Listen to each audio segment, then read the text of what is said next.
Okay, let's read Psalm 99 verse 5. Because as I've thought about worship, now somebody would think that, it's only about in the place of prayer and all that, and in the church and all that. No, we have two types, two, if you like, two sides to the worship. Exalt the Lord our God and worship at his footstool. So worship at his footstool is what I've just described.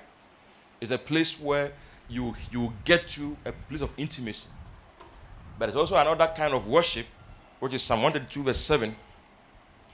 138 verse 2. 138 verse 2.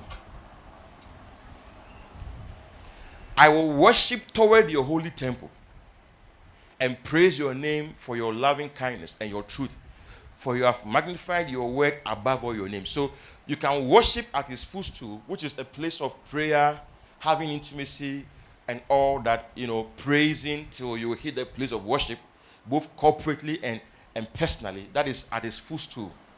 But then you can also worship toward his holy temple, or you are supposed to also worship toward his holy temple. And that is when worship becomes a lifestyle, not just in the place of prayer, a lifestyle of putting him first.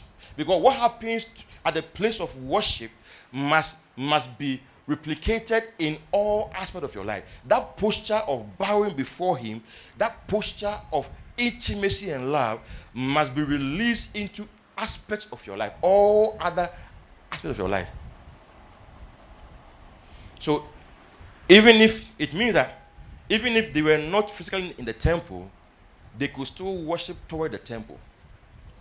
Do you know what Daniel was doing in Daniel chapter 6 verse 1 to 10? Daniel, at that time, the temple was God's embassy on earth. And so wherever you were, you had to establish your coordinates so that you could be aligned with the temple. So Daniel will always pray and he will always open his window toward Jerusalem. That's a physical aspect. He opened his window. Okay. I think it's too long, so go to verse 10. Go to verse 10. Now, when Daniel knew that the writing was signed, he went home. And in his upper room, with his windows open toward Jerusalem. Why? Because the temple of God was at Jerusalem. He said, I will worship toward your temple. So Daniel was in Babylon, but he was still connected to the temple in Jerusalem. He knelt down on his knees 3 times that day and prayed and gave thanks before his God, as was his custom since early days.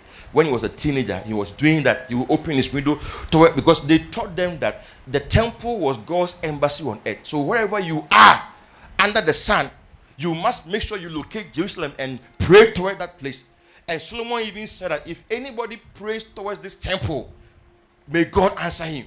So in faraway Babylon, Daniel was opening his window toward Jerusalem to pray. So it's not only about the time you spend with God, maybe in a room or when you come to church having corporate worship. That is not the only aspect of worship. All your life should be worship. That's why I say worship is a posture, worship is service, worship is sacrifice, and worship is consecration. Worship always revolves around an altar.